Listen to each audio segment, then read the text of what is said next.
ज्ञान मिलता है, This meeting is being जितनी ज्ञान recorded. की अग्नि जागृत करता है, उतनी ही उसको योग की अग्नि भी जागृत होती है। योग कैसे? किससे योग? परमपिता परमात्मा से योग। योग माना लगाव, लगन, जुड़ाव। मन बुद्धि का योग उन्हीं का ज्यादा लगता है जिन्होंने जितना ज्यादा ज्ञान गहराई से उठाया है। वीसीडी नंबर है 2889। और इसी बात को समझने के लिए कि ज्ञान अग्नि से योग अग्नि प्रज्वलित होती है और इनके द्वारा फिर पाप भस्म हो जाते हैं, जैसे अध्याय 4 का श्लोक नंबर 37 समझा था। यथे धांसी समृद्ध अग्नि भस्मसात कुरुते अर्जुन, ज्ञानाग्नि सर्व कर्माणि भस्मसात कुरुते तथा। जलाई हुई अग्नि द्वैतवादी युग से काम क्रोधादि विकारों की होली में जलाई हुई अग्नि जिस रीति ईंधन को जलाकर राख कर देती है, वैसे ही ज्ञानाग्नि सब प्रकार के पाप कर्मों को भस्म कर देती है। अध्याय 4 का श्लोक नंबर 19 भी इसी संदर्भ में हमने समझा था। यस्य सर्वे समारंभा काम संकल्प वर्जितः ज्ञानाग्नि दग्ध कर्माणम तमाहु पंडितम बुधः। अर्थात जिस व्यक्ति के सब कार्य काम विकार के संकल्प से रहित है, उसको बुद्धिमान लोग कर्म जलाने वाला पुरुषोत्तम संगमयुगी पंडित कहते हैं।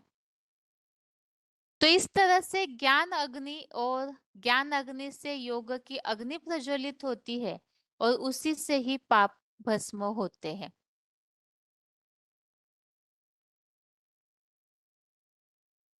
अभी इसी संबंधित एक पॉइंट जो हमने सुना था उसे एक बार रिपीट करके आज फिर से सुनते हैं।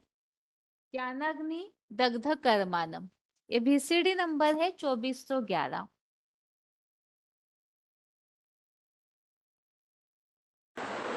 गीता में भी आया है, जब मैं आता हूँ तो किसको ज्ञान देता हूँ?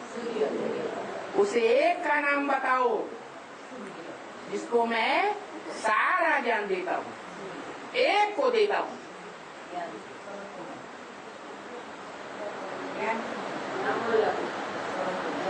सूर्य को ज्ञान देता हूँ, उसका टाइटल है सूर्य का।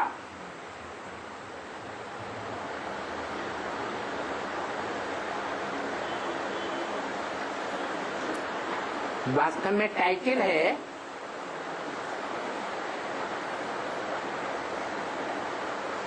या असलियत है?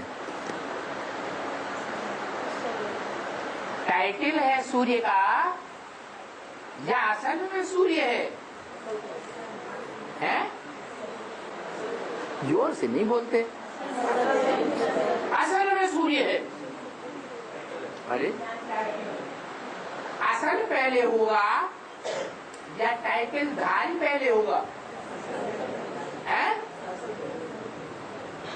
टाइटल धारी है या असल में सूर्य है?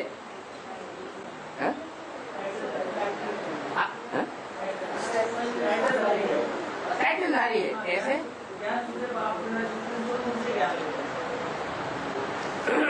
सूर्य सदा डिटैच रहने वाला है। असल सूर्य कौन है? जो सदा डिटैच रहने वाला है, कभी अटैचमेंट में नहीं आता, कोई के अटैचमेंट में नहीं आता।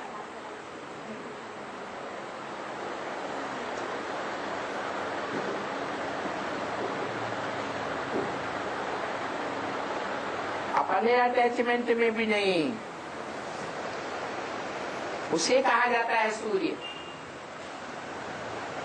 स्वयं को भी जलाता है। सूर्य क्या करता है?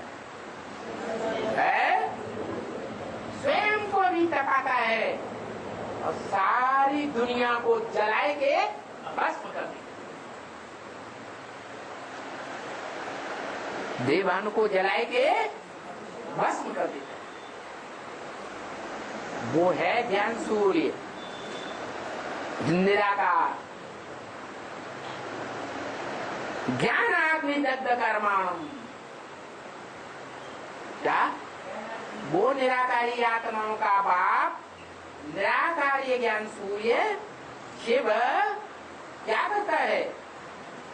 जो भी साकार मनुष्य शक्ति में है, चाहे वो देव आत्माएं हो, चाहे मनुष्य आत्माएं हो, ऋषि मुनियों की आत्माएं हो, राक्षसी आत्माएं हो, प्राणी मात्र की आत्माएं हो, सबके देह को, देहभान को क्या कर देता है? भस्म कर देता है।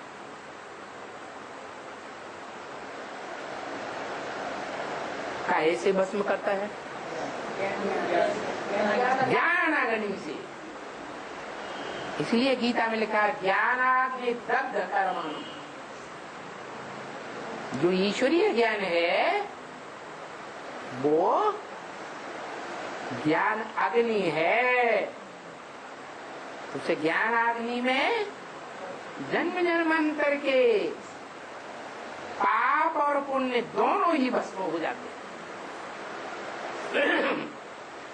क्योंकि पुण्य भी रह जाएंगे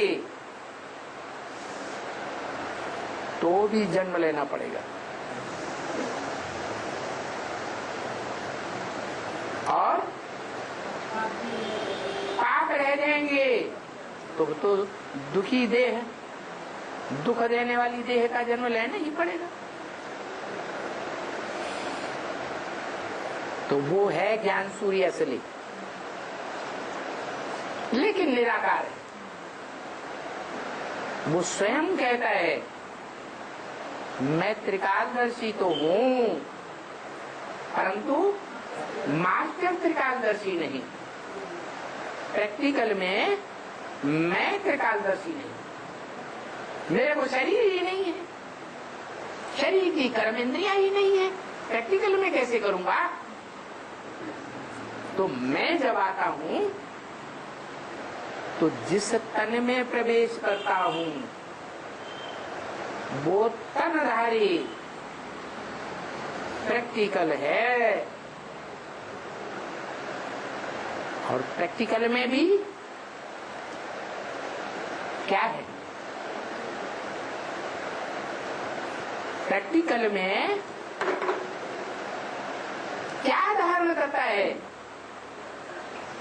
जो गायन होता है पहले तमेव माता, बाद में पिता है।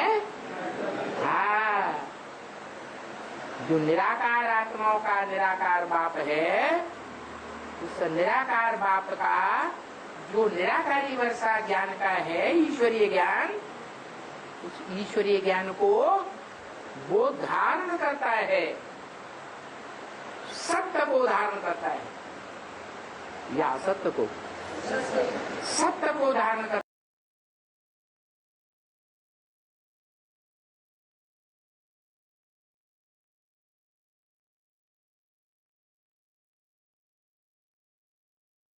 तो यहाँ हमने जैसे कि समझा था कि सूर्य जैसे कचड़े को जला करके भस्म कर देता है, उसी तरह से ज्ञान और योग की अग्नि जो है वो देह के भान को जलाकर भस्म करती है। क्योंकि देह भान के कारण ही पाप या तो विकारी भावनाएं निर्माण होती है, और ज्ञान और योग की अग्नि जो है ये पूरी अज्ञानता को नष्ट कर देती है। और ज्ञान की पराकाष्ठा से ही जब पाप भस्म हो जाते हैं याद की अग्नि द्वारा, तो जैसे इस अध्याय 4 के श्लोक नंबर 10 में जो बात आई है, वीतराग भय क्रोधा मनमया मामुपाश्रिता बहो ज्ञान तपसा पूता मत भाव मागता। राग भय क्रोध से रहित, मेरे में ध्यान मग्न, मेरे पूरे ही आश्रित बहुत लाखों लोगों ने ज्ञान योग रूपी तपस्या से पवित्र बन मेरे भाव को पाया हुआ है। तो इस तरह से ये पाप भस्म हो जाते हैं तो भगवान तक भी पहुंच जाते हैं। और इसमें जैसे कि हमने समझा था कि ये ज्ञान और योग की जो अग्नि है वो जितनी ही तीखी होती जाएगी तो उतना ही प्राप्ति भी होती है। ज्ञान अग्नि से ही योग की अग्नि भी तीव्र होती है। इसके लिए पॉइंट हमने समझा था VCD number 2820, VCD number 2820। Golden age कब बनता है? जब सब पारस बुद्धि बन जाते हैं। तो अभी तो पत्थर बुद्धि है ना, आयरन एज में है। कब? जब सबकी आत्मा लोहे की मिसल काली बन गई है। लोहा ज्यादा कड़क होता है या सोना ज्यादा कड़क होता है? मुलायम कौन सा होता है? जल्दी मोल्ड कौन हो जाता है? लोहा। हाँ, सोना मोल्ड हो जाता है। सो भी तीव्र अग्नि में डालते हैं तो मोल्ड होता है। ये है योगाग्नि, ज्ञानाग्नि। तीव्र ज्ञानाग्नि जब सूर्य फेंकता है इस सृष्टि की आत्मा प्राणियों के ऊपर है, तो ज्ञान की तीव्र रोशनी से बुद्धि में बैठता है क्या कि किसके साथ योग लगाना है, और उस योगेश्वर को पहचानते हैं तो फिर मोल्ड होते हैं। क्या क्या बन जाते हैं? लोहे से सोना बन जाते हैं, सोने जैसा मोलने वाले बन जाते हैं। लेकिन कैसे? योगाग्नि से। तीव्र योगाग्नि होगी, निरंतर लगातार योगाग्नि प्रज्वलित होगी तो क्या होगा? सोना सच्चा बनेगा। उसमें से सारी खाद लोहे की पड़ी हो, कलयुग में द्वापर में तांबे की खाद पड़ी हो, त्रेता में चांदी जैसी आत्माएं ढेर की ढेर उतरती हो उनकी पड़ी हो, या सतयुग में कुछ कम कला वाली आत्माएं सोने जैसी उतरी हो उनका संग का रंग लगा हो, वो सारा संग का रंग तब उतरता है जब निरंतर तीव्र अग्नि में, योगाग्नि में पकते। हाँ, नहीं तो ऐसे नहीं कि जैसे कहते हैं सवेरे को मंदिर में गए, झांझ बजाया, मंजीरा बजाया, कीर्तन किया, शाम को गए कीर्तन किया, या जैसे मुसलमान लोग हैं 5 बार नमाज पढ़ लेते हैं, समझ लेते हैं बस हो गया काम। ऐसे नहीं, लगातार निरंतर धूनी लगी रहे। जैसे वो कोई साधु होते हैं ना, जंगल में रहते हैं एकांत में और रात दिन धूनी जमाए रहते हैं आग की। क्यों? कोई जानवर आकर के आक्रमण न कर दें तो ये माया रावण रूपी जानवर है, ये घड़ी घड़ी आक्रमण। लगातार योगाग्नि में रहेंगे, ज्ञान अग्नि प्रज्वलित रहेगी तो कोई का आक्रमण वो दूर से ही भाग जाएंगे।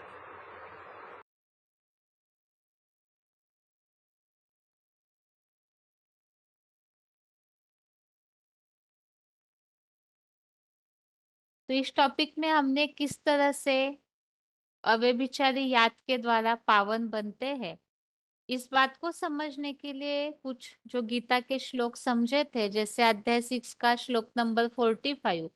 इसमें बताया है कि योगाभ्यासी योगी संपूर्ण पाप के धुल जाने पर परम गति को प्राप्त होता है। और ऐसे ही अध्याय 9 का श्लोक नंबर 30 और 31, इसमें भी इस बात को बताया है कि जो दुराचारी भी क्यों न हो, दुराचारी अर्थात ही पापी, तो ऐसे अव्यभिचारी भाव से जो ऐसे दुराचारी भी अगर भगवान को याद करते हैं तो सत्पुरुष मानने योग्य है और जल्दी ही धर्मात्मा बन जाते हैं। कैसी भी पाप योनिया क्यों ना हो, वो भी भगवान का आश्रय लेकर, अर्थात आश्रय लेना अर्थात भगवान को याद करना, याद के द्वारा परम गति को ही प्राप्त होते हैं। तो भगवान की याद से ही पावन बनते हैं। इस बात के लिए यहाँ भगवत गीता के श्लोकों को हमने समझा, और इसी प्रश्न के अंतिम भाग में इस बात को समझा था कि पतित पावनी गंगा नहीं है तो शंकर के सिर पर विराजमान क्यों है। तो गंगा का कनेक्शन जो है शंकर की जटाओं से है, इसीलिए गंगाधर कहा जाता है। गंगा को धारण किया। एक तो है सूक्ष्म गंगा, एक है ज्ञान गंगा। तो उस ज्ञान गंगा को प्रैक्टिकल रूप में, प्रैक्टिकल जीवन में धारण करने वाली कोई चैतन्य गंगा है। ब्रह्मा के मुख से जो ज्ञान सुनाया, उस ज्ञान को जिसने अपने मस्तक में धारण किया है, वो है सूक्ष्म गंगा। वो शंकर के जटाओं में समा जाती है। तो यहाँ तो ईश्वरीय ज्ञान को शंकर जैसी आत्मा जो सारे ज्ञान को अपने में धारण कर लेती है, और उनके ज्ञान को फिर गंगा जैसी जो चैतन्य आत्मा है वो इस दुनिया में प्रचार करने के, ज्ञान की सर्विस करने के निमित्त बन जाती है। बाप जिनको बहुत प्यार करते हैं उनको सिर पर चढ़ाए लेते हैं। गंगा को सिर पर चढ़ाया हुआ है। सन्यासी लोग गंगा को बहुत पूजते हैं, बहुत मानते हैं। गंगा हो गई मुखिया, और जब सन्यासी निकलेंगे तो तुम बच्चों की विजय हो जाएगी। सन्यासियों में पहले गंगा निकलेगी या सन्यासी? पहले गंगा निकलती है, और गंगा के पीछे पीछे सन्यासी निकल पड़ते हैं, तो तुम बच्चों की विजय हो जाती है। तो ज्यादा सर्विसेबल कौन सा बच्चा हुआ? रुद्रमाला में गंगा, और इसीलिए ही सिर पर चढ़ाया हुआ है। अर्थात ईश्वरीय ज्ञान को सबसे ज्यादा फैलाने के वो आत्मा निमित्त बनती है, तो इसीलिए गंगा को शंकर के सिर पर विराजमान दिखाया गया है।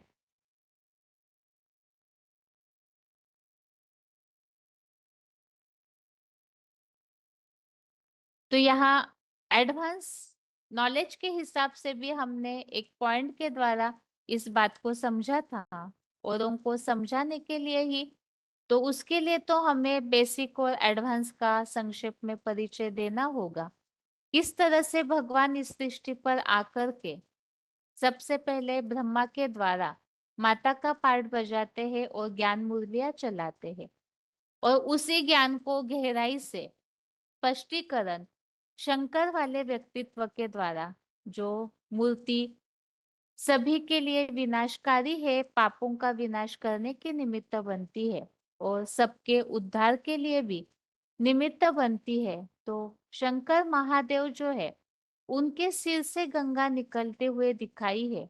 तो उस एडवांस नॉलेज को, जो गहरा ज्ञान है, उसे जब समझाया जाता है, तो उस समय गंगा जैसी जो आत्मा है वो सगीर बुद्धि होने के कारण सबसे ज्यादा ज्ञान को गहराई से लेती है।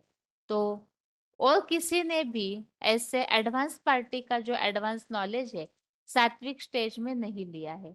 तो वो गंगा वाली आत्मा उस समय ज्ञान को लेती है, और फिर अंत में जब निकलती है तो उस समय इस ज्ञान को प्रचार करने के लिए, ईश्वरीय कार्य को आगे बढ़ाने के लिए ज्यादा निमित्त बनती है। इसीलिए बताया कि जो बहुत प्यारा बच्चा है, तो प्यार में आकर के बाप बच्चों को सर पर चढ़ाए लेते हैं। कोई सेवा करता है तो बाप को बहुत प्यार आता है। जैसे गंगा ने बहुत ज्ञान की सेवा की, तो बाप को प्यार आया, तो गंगा को सिर पर चढ़ा लिया।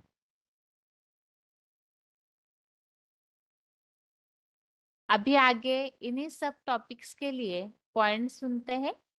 VCD नंबर 2217, VCD नंबर 2217 1 घंटा के बाद से लिया हुआ पॉइंट है। गंगा शंकर के सिर पर विराजमान क्यों है?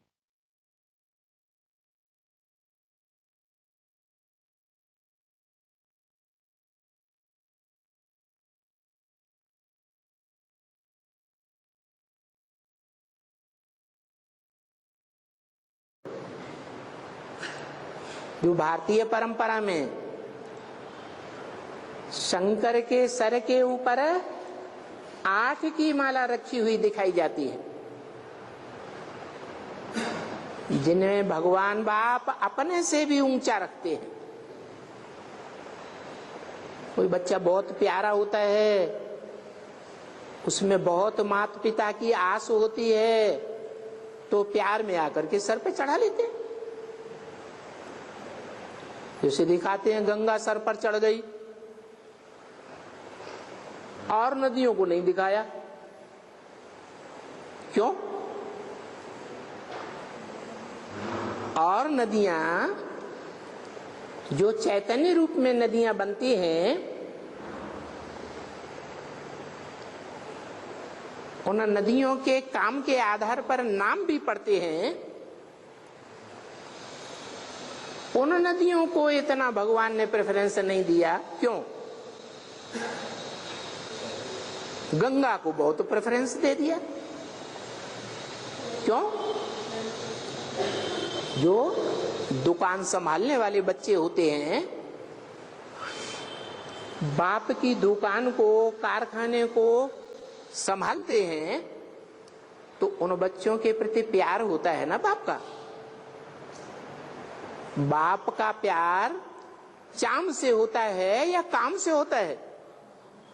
तो भगवान बाप भी देखते हैं कि जो मेरा कार्य है, ईश्वरीय ज्ञान सारे संसार में फैलाना, ज्ञान सुना करके, ईश्वरीय ज्ञान दे करके पतितों को पावन बनाना, इस कार्य में जो चैतन्य नदी सबसे आगे जाती है, उसका नाम भक्ति मार्ग में भी बहुत प्रसिद्ध है।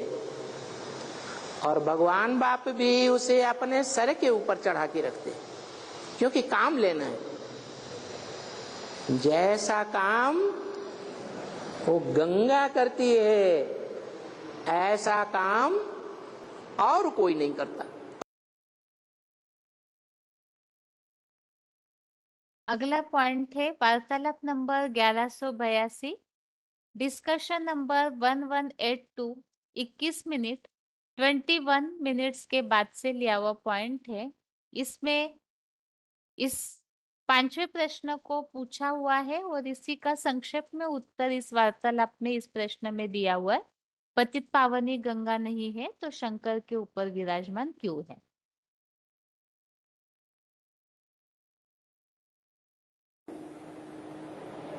कि गंगा पतित पावनी नहीं है,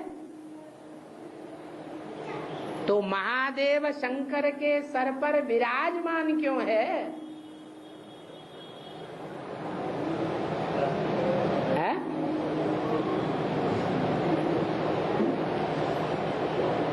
कोई का सर किसी के नीचे आ जाए तो नीचे सर रखने वाला ऊंचा,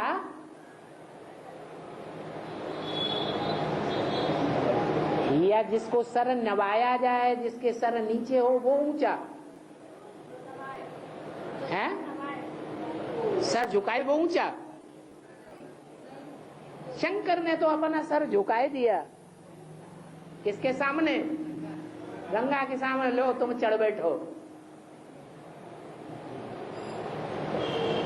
सर के ऊपर चढ़ाई लिया।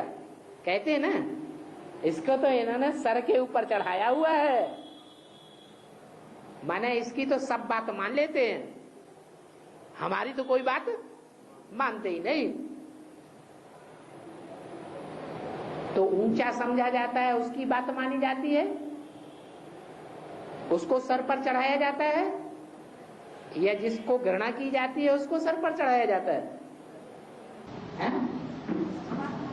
जिसकी सारी बातें मानी जाती हैं, जो बहुत सेवा करता है, फायदा देता है, दुकान चलाता है, उसको बाप सर पर चढ़ा दे। तो अभी तक विद्वान पंडित आचार्यों को, सन्यासियों को किसी ने नहीं समझा पाया। समझाया है क्या? ब्रह्मा कुमारियों ने समझाया है? एडवांस पार्टी वालों ने समझाया है? समझाया है? समझाया कि नहीं समझाया? है? अरे कोई विद्वान पंडित आचार्य वाराणसी का ऐसा निकला जो ईश्वरीय ज्ञान की बातों को मानने वाला हो? कोई सन्यासी ऐसा निकला? नहीं निकला।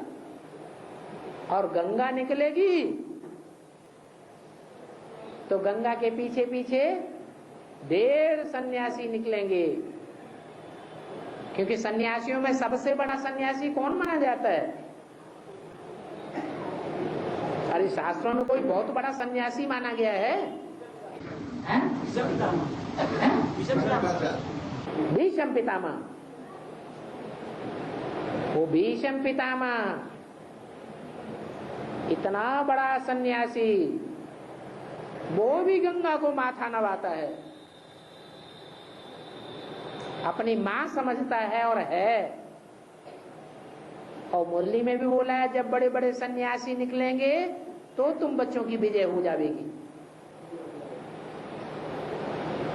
तो बच्चों की विजय में बाप की विजय समाई हुई है या नहीं समाई हुई है? उन सन्यासियों को निकालने के निमित्त तो कौन बनेगी? हैं? गंगा बनेगी। इसलिए गंगा को सर पर चढ़ाया तो बुरा किया, अच्छा किया? अच्छा किया। तो गंगा पतित पावनी हुई,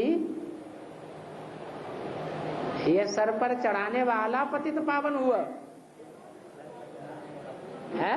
सर पर चढ़ाने वाला कैसे? सन्यासियों को तो गंगा ने पतित, जो पतित सन्यासी थे जिनकी बुद्धि में, पतित बुद्धि में बाप का परिचय बैठता ही नहीं था, उनकी बुद्धि में, उनकी बुद्धि को पावन किसने बनाया? ज्ञान सुनाकर। जो बाप बुद्धि में उनकी बैठ गया, क्या उन सन्यासियों को बाप ने समझाया या गंगा ने समझाया? तो उनकी बुद्धि को, उन पतितों की बुद्धि को पावन किसने किया? अरे गंगा ने किया। तो गंगा को सर के ऊपर चढ़ाया तो कुछ बुरा किया क्या? अच्छा किया या बुरा किया? अच्छा तो किया। लेकिन बाबा ने तो कहा है कि पतित पावनी गंगा नहीं है, क्योंकि गंगा तो पानी की गंगा है। पानी की गंगा का बेहद का अर्थ यह है कि पानी को बिलोएंगे तो उसमें मक्खन नहीं निकलेगा। पानी को बिलोने से मक्खन निकलता है क्या? है? पानी को बिलोने का गायन नहीं है, क्षीर सागर को बिलोने का गायन है। दूध का जो सागर था, उस सागर को बिलोया गया तो दूध को बिलोने से क्या मिलता है? क्या निकलता है? मक्खन निकलता है। तो जो भगवान ज्ञान सुनाते हैं उसको बिलोने से, मंथन करने से सार निकलता है ज्ञान का, जिसे कहते हैं एडवांस नॉलेज। वो एडवांस नॉलेज गंगा ने सुनाई या गंगा को शिव बाबा ने सुनाई है? गंगा को भी शिव बाबा ने सुनाई। तो कौन हुआ पतित पावन? शिव बाबा पतित पावन हुआ।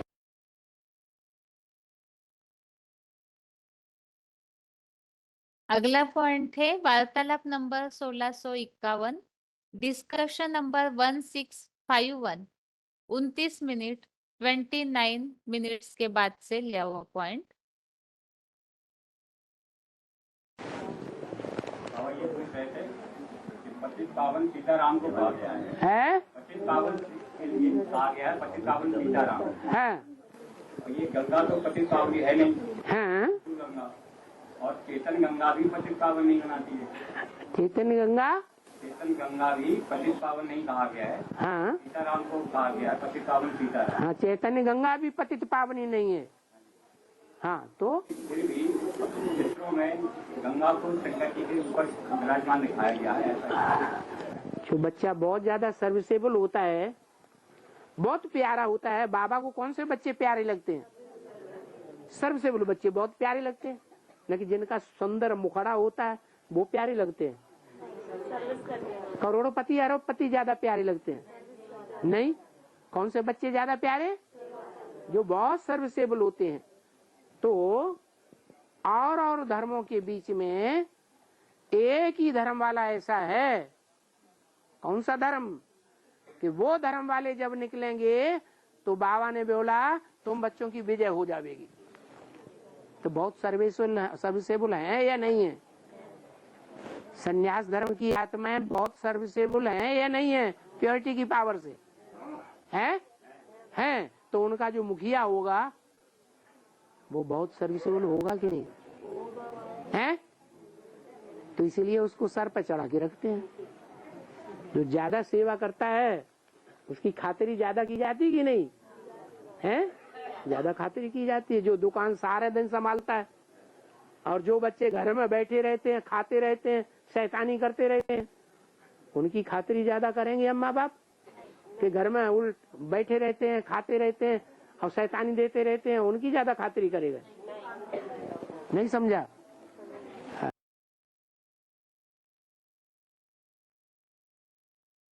आगे अगला पॉइंट है बीसीडी नंबर 2308, बीसीडी नंबर 2308। 1 घंटा 2 मिनट के बाद से लिया हुआ पॉइंट है।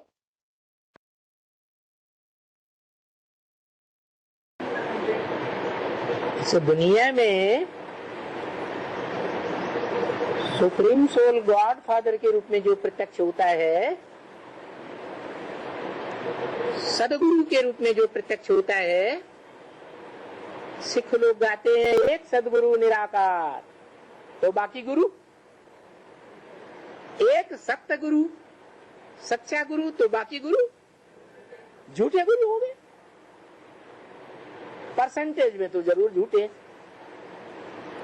तो झूठे ही कहेंगे ना।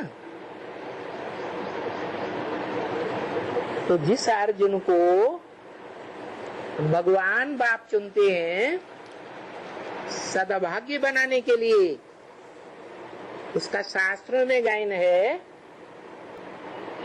ज्ञान की गंगा कौन लाया? भागीरथ लाया, भाग्यशाली रथ। और गंगा कहाँ से उतरी? पाताल में नीचे से उतरी या ऊपर से आई है? ऊपर से आई। अब उन्होंने तो पानी की गंगा समझ ली कि पहाड़ों से आई। पानी की गंगा की तो बात ही नहीं है। क्या पानी की गंगा की बात है? नहीं। कौन सी गंगा की बात है? ज्ञान युक्त गंगा की बात है। और ज्ञान युक्त जो गंगा नदी है उसका कनेक्शन अगर ज्ञान सागर से है तो वो सच्ची नदी है, पतित पावनी है। सागर से कनेक्शन नहीं, सागर से संबंध ही नहीं जोड़ा। संबंध कैसे जोड़े जाते हैं? इंद्रियों से ही संबंध जोड़े जाते हैं।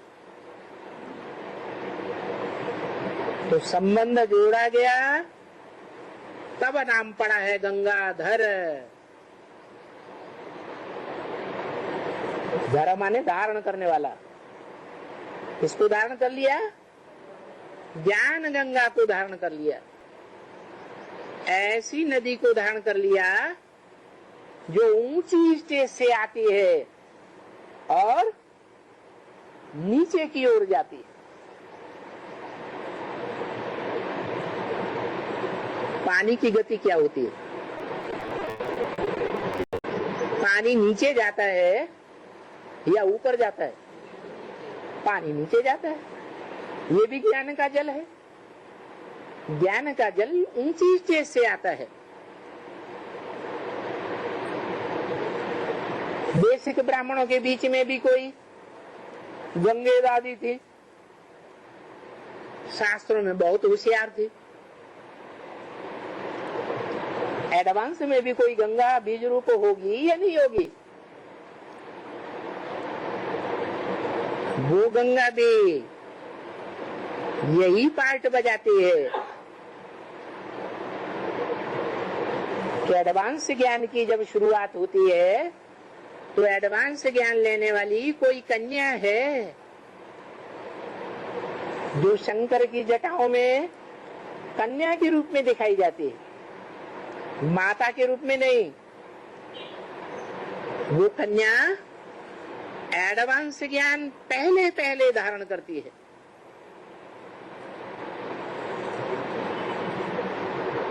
तो नदियों के बीच में सबसे सात्विक नदी हुई या नहीं हुई?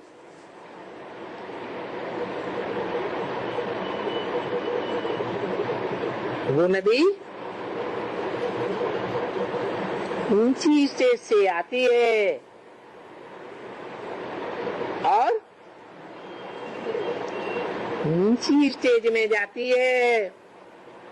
तो गीत बना दिए हैं, राम तेरी गंगा मैली। क्यों क्यों मैली? शंकर की जटाओं में थी तो किसके संग के रंग में थी? है ऊंचे के ऊंचे पाटधारी के संग के रंग में थी। ऊंची स्टेज में जो सदैव रहता है उसके संग के रंग में थी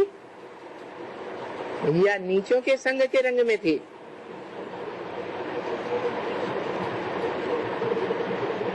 तो भारत की नदियों की ये बात है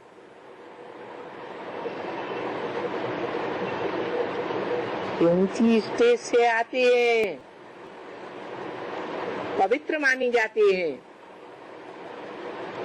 और फिर नीचे की गति होने के कारण तो नीची नीची स्टेज में बहती है तो कचरा मिल जाता है, नदी नाला बन जाती है।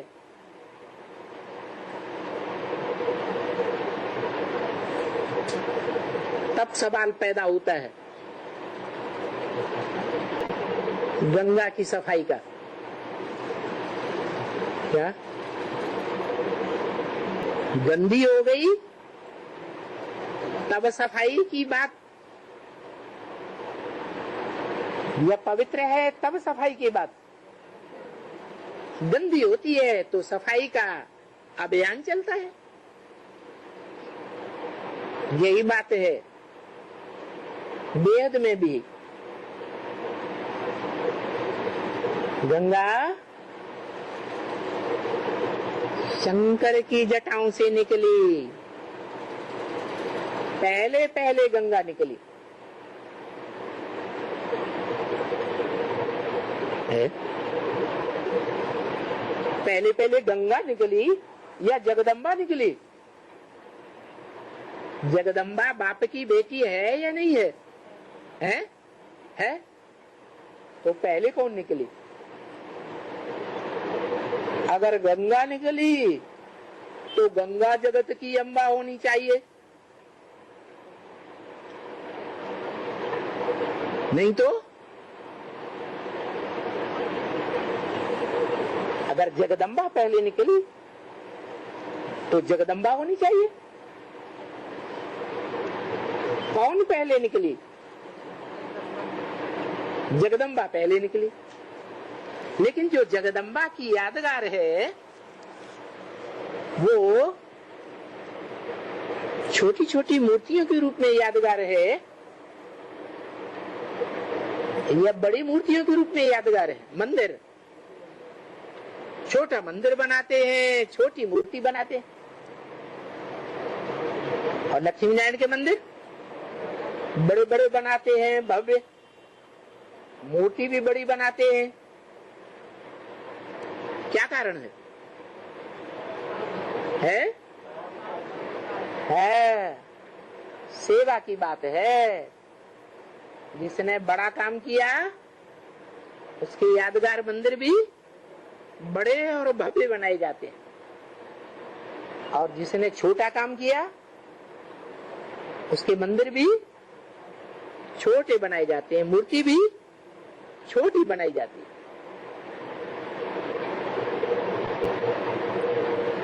जैसे बुद्ध की मूर्ति बड़ी बनाते हैं, पांडव बड़े बड़े बनाते हैं, छत जितने ऊंचे।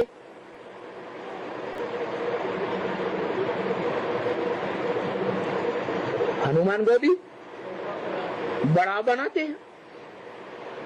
शंकर की मूर्ति भी मूर्ति बड़ी बनाते हैं, छोटी बड़ी बड़ी बनाते हैं। इससे क्या साबित होता है कि उन आत्माओं ने बड़ा काम किया है, इसलिए बड़ा रूप बड़ा मंदिर बनाते हैं। तो गंगा ने जो ज्यादा सेवा की है, इसलिए गंगा पतित पावनी गाई जाती है। कहते हैं सर के ऊपर सवार होती है। जैसे कोई छोटा बच्चा होता है सत्व प्रधान स्टेज में, बच्चा तो सत्व प्रधान स्टेज में ही होता है। बहुत प्यारा बच्चा होता है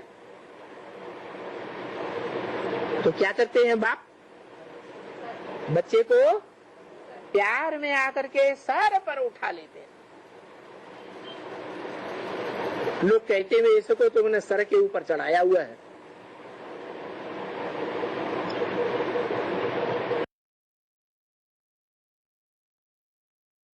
अगला पॉइंट है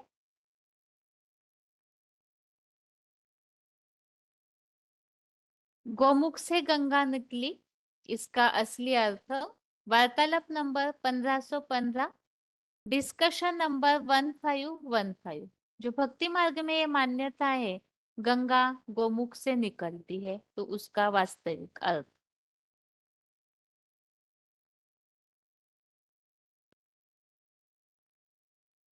हाँ, और बाबा भक्ति मार्ग में ऐसा क्यों कहते हैं कि गंगा में नहाने से हमारे पाप धुल जाएंगे? हाँ, तो ऐसा क्यों? वो गंगा चैतन्य है या जड़ है? जड़ पानी की गंगा है या ज्ञान गंगा है? चैतन्य वो तो जड़ गंगा के लिए कहते हैं। और यहाँ कौन सी गंगा है? यहाँ तो ज्ञान गंगा चैतन्य है। तो चैतन्य ज्ञान गंगा में स्नान करेंगे तो पाप नहीं धुलेंगे? नहीं धुलेंगे। क्यों धुलेंगे? अरे तुम भगवान की गंगा में, भगवान के द्वारा सुनाए हुए ज्ञान में स्नान करो। ज्ञान गंगा में क्यों स्नान करोगे? तुम्हें भगवान मिला कि नहीं? भगवान मिला तो भगवान के सामने तुम गंगा जी में क्यों जाओगे? डूबने के लिए जाओगे क्या? नहीं है, हम तो पक्के कुमार हैं, हम तो रोज डूबेंगे। है तो फिर क्यों जाओगे? फिर ये भक्ति मार्ग में गायन क्यों है कि गंगा में स्नान करेंगे तो तुम पाप मुक्त हो जाएंगे। इसका मतलब ये है कि कन्या जो है वो पवित्र होती है। कन्या के मुख से ज्ञान सुनेंगे तो ज्ञान भी कैसा होगा? पवित्र होगा। और पुरुष जितने हैं वो सब दुर्योधन दुशासन, क्या ये सब पुरुषों की टेंडेंसी होती है कि जो भी कनेक्शन में आवेगा उसको अपने कंट्रोल में लेने की कोशिश करेंगे, क्या, ताकि उसके ऊपर राजाई करें। पुरुष राजाई करते हैं कि स्त्रियां राजाई करती हैं? शासन करने के संस्कार किसमें ज्यादा होते हैं? पुरुषों में होते हैं। तो पुरुषों में ये टेंडेंसी है प्रकार कंट्रोल में रखना है। और ये बात माताएं तो अच्छी तरह से जानती होंगी। बहुत सी कन्याएं भी हैं जो ये बात जानती है, क्या हमारा बाप ही क्यों न हो तो भी क्या करता है?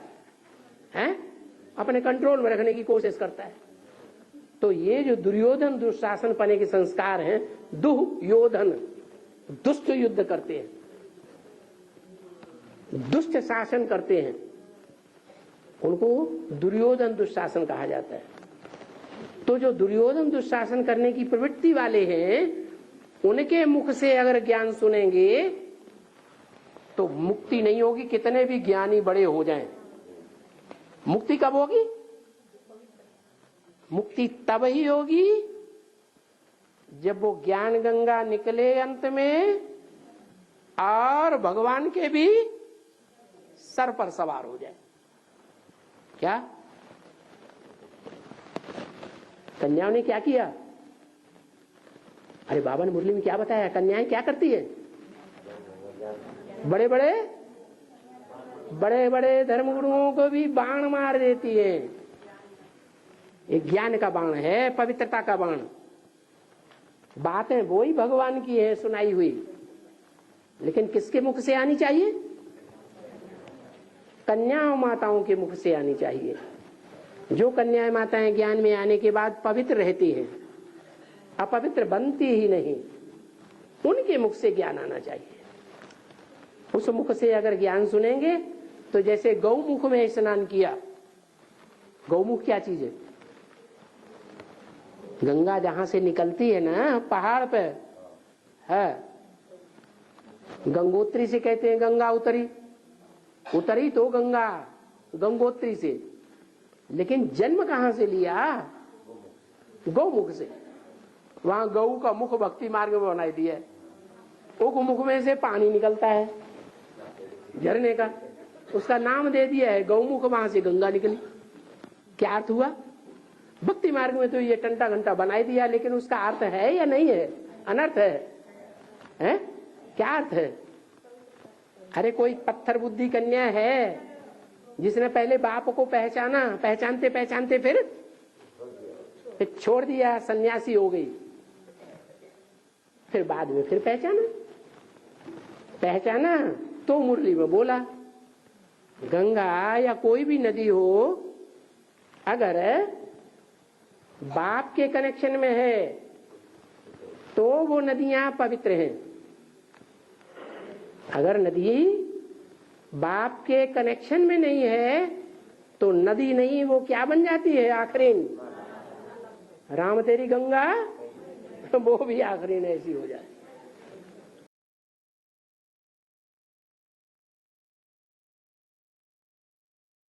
अगला पॉइंट है भागीरथ ने गंगा लाई।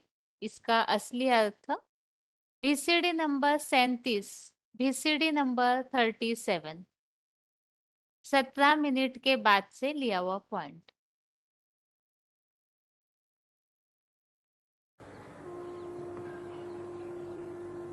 भाग्यशाली रथ वो है जो इसी एक जन्म में अपने रथ को, शरीर को रिजुविनेट कर लेता है। सबसे पहले मनुष्य सृष्टि की जब स्थापना होती है तो पहले पहले अपने शरीर को जो कन्वर्ट करता है वही भाग्यशाली रथ है। कहते हैं भागीरथ से गंगा निकली। अब कोई पानी की गंगा से थोड़े ही पतित से तार निकलेंगे। ये तो ज्ञान गंगा निकली। कोई जटाओं से पानी की गंगा नहीं निकलती। जटाएं निकलती हैं सर से। सर में बुद्धि समाई हुई है, बुद्धि से ही ज्ञान की गंगा निकलती है। तो चित्रकारों ने चित्र बनाए दिए कि शंकर की जटाओं से ज्ञान गंगा निकली। गंगा का चित्र बनाते हैं, वो भी कोई कन्या का बनाते हैं। क्यों कन्या का चित्र बनाते हैं? क्योंकि कन्या पवित्र बुद्धि होती है। पवित्र बुद्धि में ज्यों का त्यों ज्ञान समा जाता है। जो अपवित्र बुद्धि होती है वो ज्ञान को तोड़ मरोड़ करके अपने रूप से पेश करती है। श्रीमत में आसुरीमत को मिक्स कर देती है। अभी पानी की गंगा तो नहीं निकल सकती। भगवान बाप आकर के शरीर में प्रवेश करता है तो ज्ञान की गंगा ही निकलेगी ना। इस तरह से ये 5वें प्रश्न के उत्तर का जो टॉपिक है वो हमने पूरी तरह से समझा है।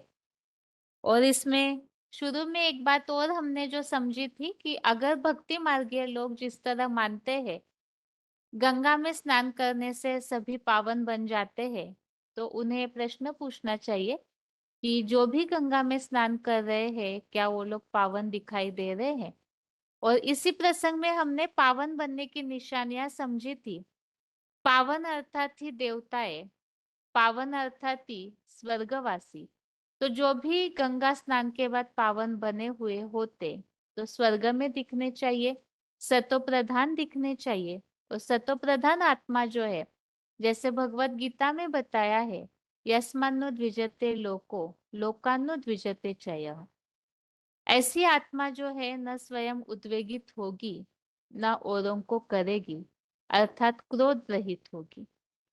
इस तरह से सतो प्रधान या पावन बनने की निशानियां कई सारी हमने समझी थी, जिससे ये बात स्पष्ट है कि आज की दुनिया में तो सभी पतित विकारी है और साथ में दुखी जीवन बिताते हैं। तो आज की दुनिया में पावन कोई नजर आता ही नहीं। बल्कि ये बात वास्तव में है कि भगवान के द्वारा जो ज्ञान मिलता है, उस ज्ञान के स्नान से, योग की अग्नि से जो जो पापों को भस्म करते जाते हैं।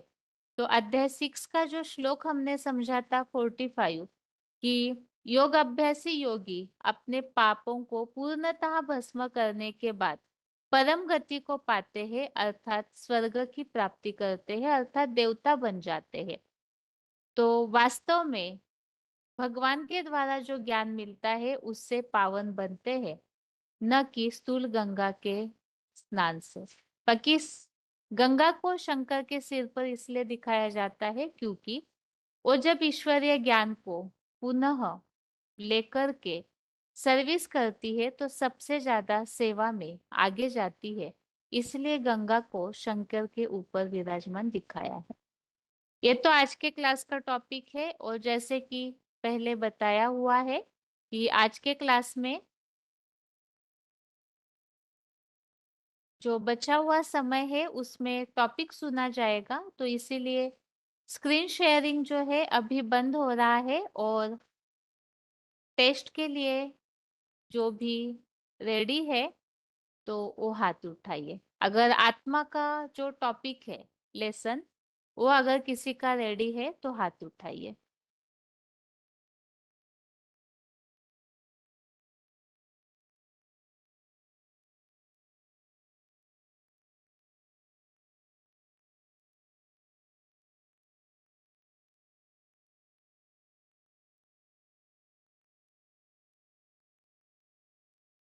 आज जो क्लिप्स हमने सुने हैं और इसके अलावा जो भी टॉपिक सुना हुआ है, अभी तो उत्तर नहीं दे पाएंगे, इससे कल बताइएगा। आत्मा का जो कोर्स है जिनका भी तैयार है वो हाथ उठाइएगा।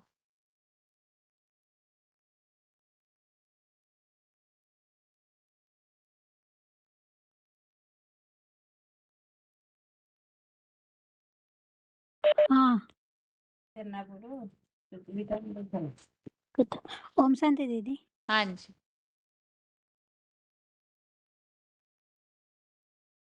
हाँ जी माता जी बताइए।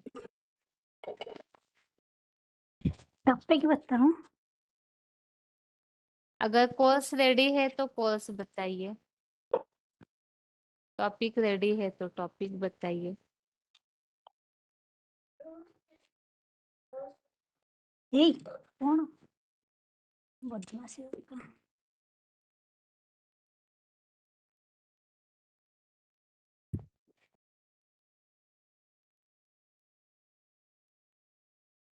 टाइम लगेगा माता जी। हाँ दीदी तो टाइम ठीक है, तब दोबारा करती हूँ। आगे बताइए, आगे फोन अनम्यूट किया है किसी का? शांति। हाँ जी दीदी आत्मा का बताऊं? बताइए। दीदी कोर्स बताऊं?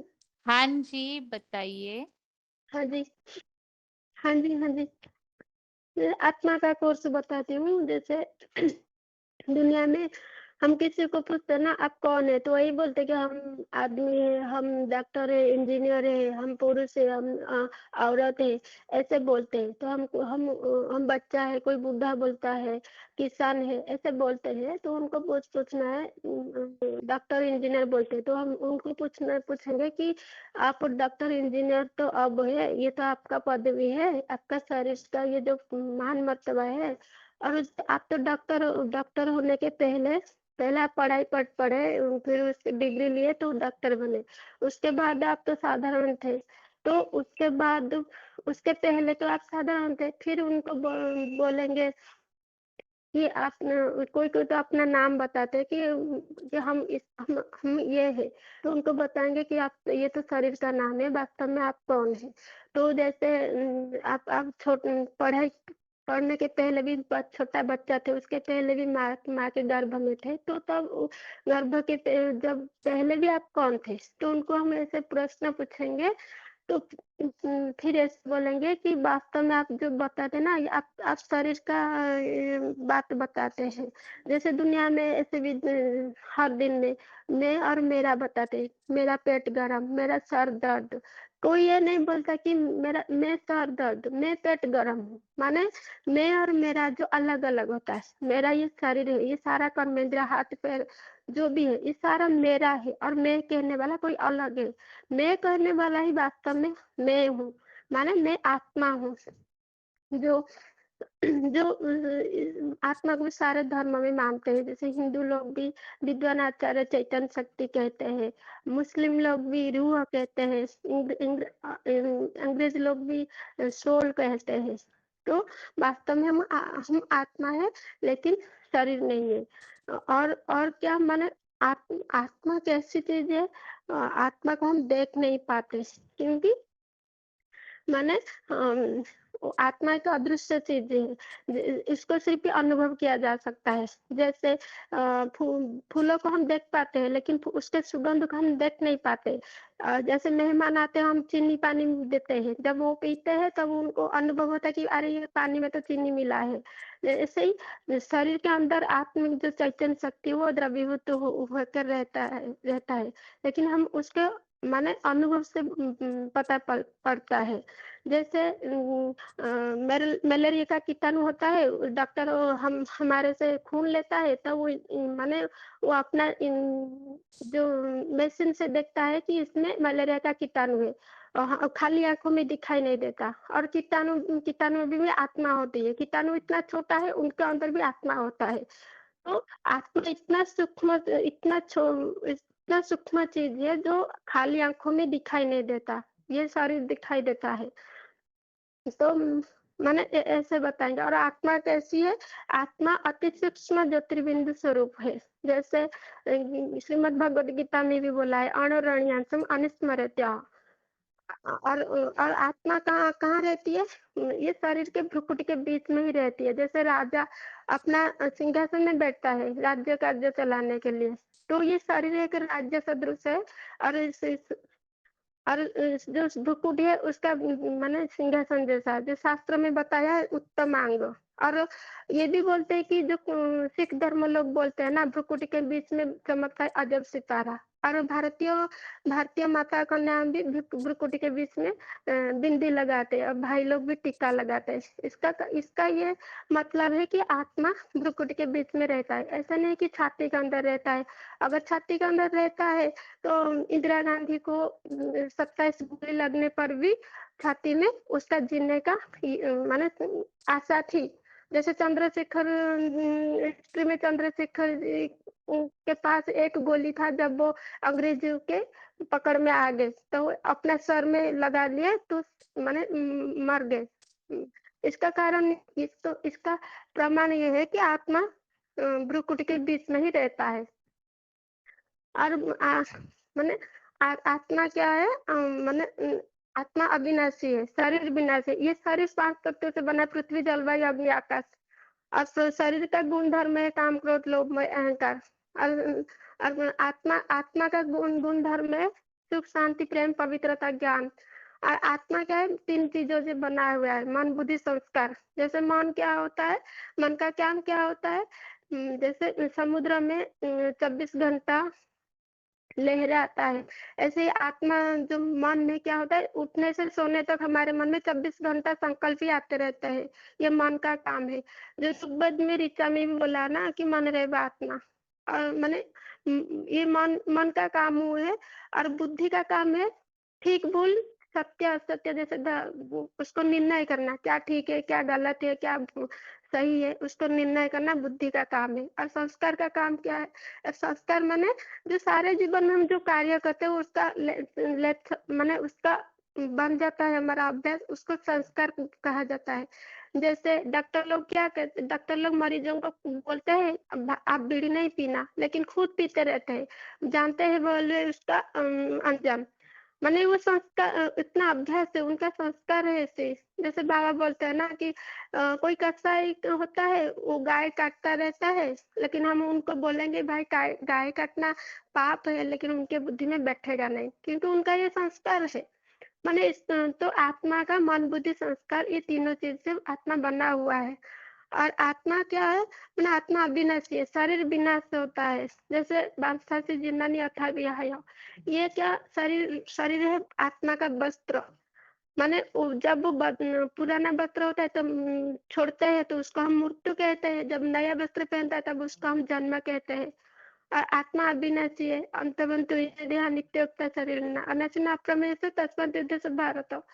माने और आत्मा क्या होता है ना, आत्मा को विनाश नहीं होता। माने नैनम छिन्दन्ति शस्त्राणि नैनम दहति पावक न चैनम क्रंदन्ति तापन शोषयति मारुत।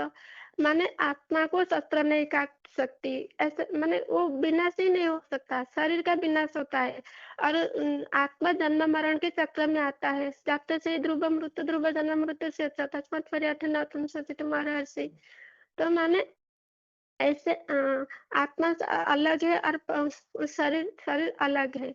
माने आत्मा ना हाँ, और आत्मा को ही लेच्छक लगता है, आत्मा ही सुख दुख भोगता है, शरीर सुख दुख भोगता नहीं। अगर अगर आत्मा सुख दुख भोगता है, ये जैसे जैसे कोई शरीर छोड़ दिया है आदमी, तो उसको अगर हमको लगता है पेड़ या सुई लगता है तो हमको काटता माने दर्द होता है। अगर कोई मरा हुआ आदमी पड़ा हुआ है, उसको अगर हम डंडे में मारेंगे या तो पोस्टमार्टम किया जाता है, उसको दर्द नहीं होता। माने वास्तव में दुख सुख भोगने वाला आत्मा ही होता है, शरीर नहीं। क्योंकि उसका कोई ऐसे होते हैं आंखें खुला करके भी शरीर छोड़ते हैं, उनके उनके प्रियजन ने उनके पास रोते रहते हैं, लेकिन उनको कोई सुनाई नहीं देता, उनको कोई फीलिंग्स नहीं होता है। तो वास्तव में आत्मा आत्मा सुख दुख भोगता है, आत्मा भी पाप पुण्य कर्म करता है। इसलिए आत्मा को कहते हैं पाप आत्मा, पुण्य आत्मा, दैव आत्मा, महान आत्मा। तो ऐसे कहते हैं, ऐसे कोई नहीं कहते कि पाप शरीर पुण्य शरीर। माने ये वास्तव में आत्मा है। और आत्मा का क्या होता ना, जन्म जन्म बया करके सारा शक्ति क्षीण हो गया। जब आत्मा जब 100% अपने स्वरूप में था, अपने गुण धर्म में था, सुख शांति प्रेम पवित्रता ज्ञान, तो वो देवता था। और आत्मा अब जब सारा पर में आ गया, देह प्रकृति प्रकृति जो प्रकृति में आ गया है, पर के गुणों में आ गया है, वो अब मनुष्य पतित माने राक्षस जैसा बन गया है। तो और आत्मा क्या है ना, एक बीज के सदृश है, और शरीर इसका वृक्ष है। जैसे बीज को बार बार डाल, खेती में एक बीज को डालेंगे तो एक धीरे धीरे उसको अच्छा फल देता, धीरे धीरे उसका फल देना भी कम बंद हो जाएगा। वैसे शरीर, ये आत्मा ऐसी बीज है, ये जो शरीर है, जैसे पहले क्या था, देवता था, जब 100% अपने स्वरूप में अपने गुणों में था तो देवता था। धीरे धीरे जन्म बाय जन्म आकर के अब क्या हुआ, उसका सारा शक्ति क्षीण हो गया है। उसका अपना स्वरूप अपना गुणों के बदले उसके पास अब शरीर का गुण भर गया है। तो माने इसलिए आज सब अपने को कोई आत्मा नहीं समझता, शरीर समझते हैं, इसलिए दुख अशांत भी बढ़ रहा है। और अब हम माने आत्मा को परमात्मा जो सुप्रीम सोल परमात्मा जो जनरेटर है, उनसे हम अगर स्मृति लगाएंगे तो हम फिर से हमारे में वो शक्ति आ जाएंगे, हम फिर से माने देवता जैसे बन पाएंगे। मुझे इतना पहले सोची थी, थोड़ा भूल भूल गई। समथिंग ठीक है माता जी, ठीक। आगे बताइए, अगला फोन अनम्यूट है।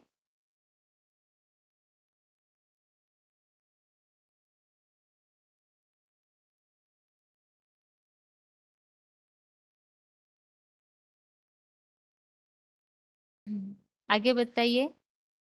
हाँ दीदी, ओम शांति। हाँ जी, हाँ तो दीदी, हेलो। हाँ जी, बताइए हाँ तो बताइए। हम भी आत्मा का परिचय ही बताना चाहते हैं। हाँ जी, बताइए। हाँ, तो आत्मा का परिचय तो पहले हम पूछेंगे आप कौन है, तो आप कहेंगे टीचर, इंजीनियर, डॉक्टर हूँ। तो आप जन्म से वही डॉक्टर इंजीनियर हो। जन्म से पहले तो आप एक आत्मा हो, कि आत्मा अलग है और शरीर अलग है। दोनों साथ मिलीने जीवात्मा होती है।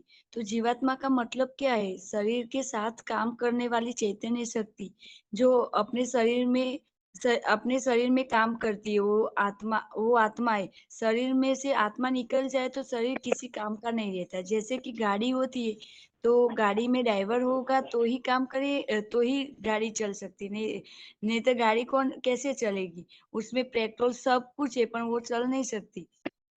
ऐसे ही हमारे आत्मा भी हमारे शरीर में ऐसे ही काम करती है। तो हमारा शरीर 5 तत्वों से बना है। पृथ्वी, जल, वायु, अग्नि और आकाश, ये 5 तत्वों का बनेला शरीर है। शरीर में से आत्मा निकल जाए तो ये 5 तत्वों का शरीर किसी का काम का नहीं रहता। इसीलिए उसको मिट्टी में दबाया जाता है, यानी कि का तो अग्नि में जलाए जाते हैं। ऐसे ही शरीर अलग है और आत्मा भी अलग है। तो मन, बुद्धि और संस्कार, तीन से बनी है हमारी आत्मा। तो हमारी आत्मा कैसी है? तो हमारी आत्मा एकदम अणुरणीयम अनुस्मृत है। वो भी गीता में कहा है ना, एकदम ज्योति से ज्योति स्वरूप से। और वेद की ऋचा में भी आया है मनरेवा आत्मा, कि हमारी आत्मा को मनरेवा आत्मा भी कहा जाता है। और जब जैसे कि मृत्यु होता है, तब हमारी आत्मा निकल जाती है। तो शरीर तो वही होता है, पर वो किसी काम का नहीं रहता। कोई पूछता है कि इनका किसी को मिलना है, तो आप मिल सकते हो, पर कैसे मिल सकते हो? शरीर तो वही है, पर आत्मा निकल जाती है। तो आत्मा का महत्व है। तो मन बुद्धि पूर्व जन्म का संस्कार के आधार पर, हमारे अच्छे बुरे कर्म के आधार पर जीवन मिलता है। तो जैसे कि कोई कसाई होता है, तो कसाई के घर में बालक जन्म होता है, तो हम बोलेंगे कि वो गाय काटना पाप लगता है। परंतु उसको तो जन्म से संस्कार पड़े हुए हैं, तो कैसे वो तो नहीं मानेगा ना। तो हमारी आत्मा में वो संस्कार भरे हुए कि अच्छे बुरे कर्म करना है। और मन सागर नहीं जेम लहराता है, और सारा सारा और खराब विचार करते रहता है। और बुद्धि से वो निर्णय करता है सारा खोटा की, और डिसीजन लेता है। और हमारी आत्मा कैसी है? अविनाशी, अजर, अमर, अविनाशी। ये भी गीता में कहा है, नैनम सिंदंती शस्त्राणि नैनम दहति पावक न च एनम क्लेदयति अप न शोषयति मारुत। जैसे शस्त्रों की नहीं काटी जा सकती, अग्नि की भी जलाई नहीं जा सकती, हवा की भी सुखाई नहीं जा सकती, जल जल भी नहीं भिगो सकता।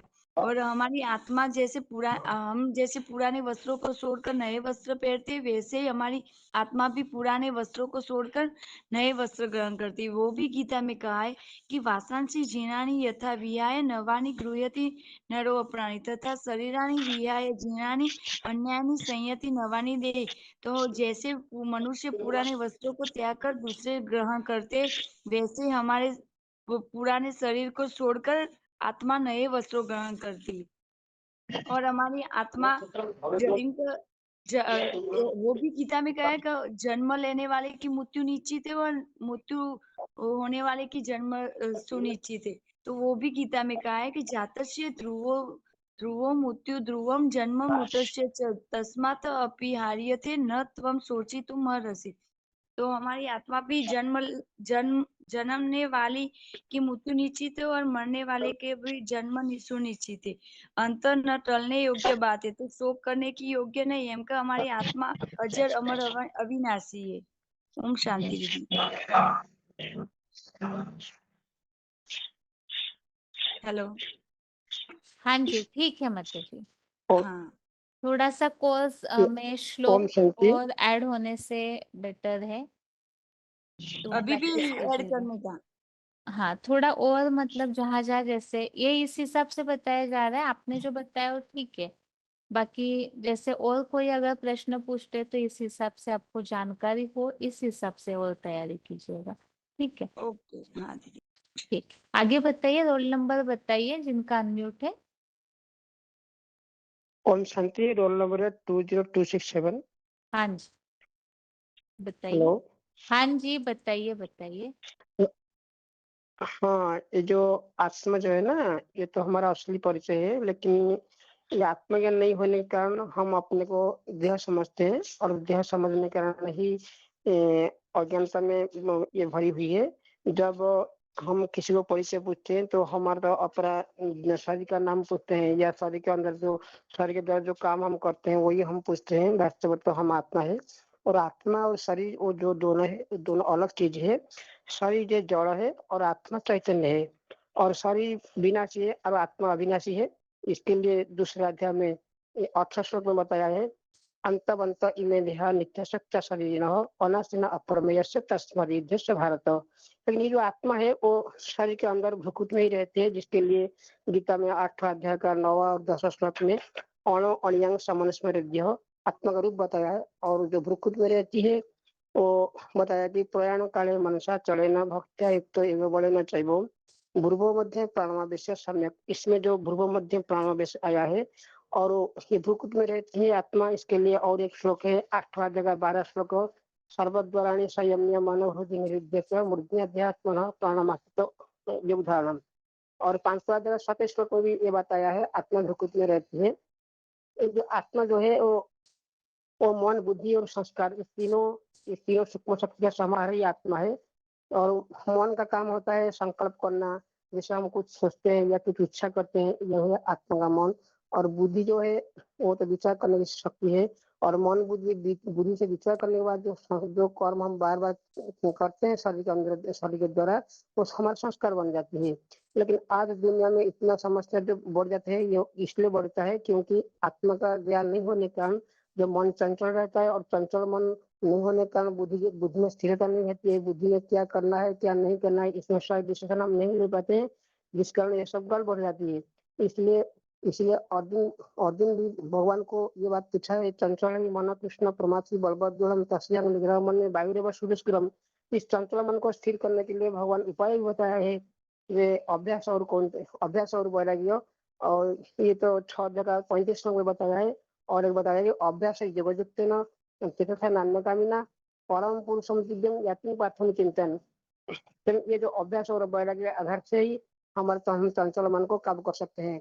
और ये और इससे बुद्धि जो है वो ये तब से सही तरह से वो निर्णय कर लेगी जब उसके अंदर ठीक मैंने बुद्धि हम स्थिर कर सके। और बुद्धि स्थिर के लिए ये बताया है पाएंगे दूसरा अध्याय का 58 श्लोक, यदा समर्पितायं कुर्मांगनिव सर्वंसः इंद्रियाणि इंद्रियस्तेभ्यो तस्य प्रज्ञा प्रतिष्ठिता। और जो संस्कार है, संस्कार का आत्मा का शक्ति है। जैसे हम आत्मा को देख नहीं पाते हैं, इसी तरह जो मन बुद्धि और संस्कारी तो तीनों शक्ति है, इसको हम देख नहीं पाते हैं लेकिन अनुभव कर सकते हैं। जैसे अभी किसने बताया कि फूलों को हम देख सकते हैं लेकिन फूलों को सुगंध को नहीं देख पाते हैं। इसी तरह जो संस्कार जो है वो आत्मा के अंदर ही जाती है। और जब आत्मा शरीर छोड़ती है तब जैसे मैंने वायु फूलों की सुगंध को एक जगह से दूसरी जगह ले जाता है, इसी तरह आत्मा भी तो संस्कार को ले जाती है। इसके लिए 15 अध्याय का 8वां श्लोक है, संयम यदिमा प्रति यथा प्रत्यामोक्षणः गुरु चेतानि संयाति वायुर्गंधा निवासयत्। लेकिन आत्मा और शरीर के जो इसके अंदर जो भेद है, जो जो डिफरेंस है, और जब इसको हम सही तरह से जानेंगे और जो इसी अध्यक्ष विश्वविद्यालय में इसी फॉर्मेशन दिया था, इसको पूरा करने से हम इसके बारे में सटीक जानकारी ले पाएंगे। तो ओम शांति, इतना ही रखा। ठीक है, आगे बताइए। अगला फोन अनम्यूट किया है।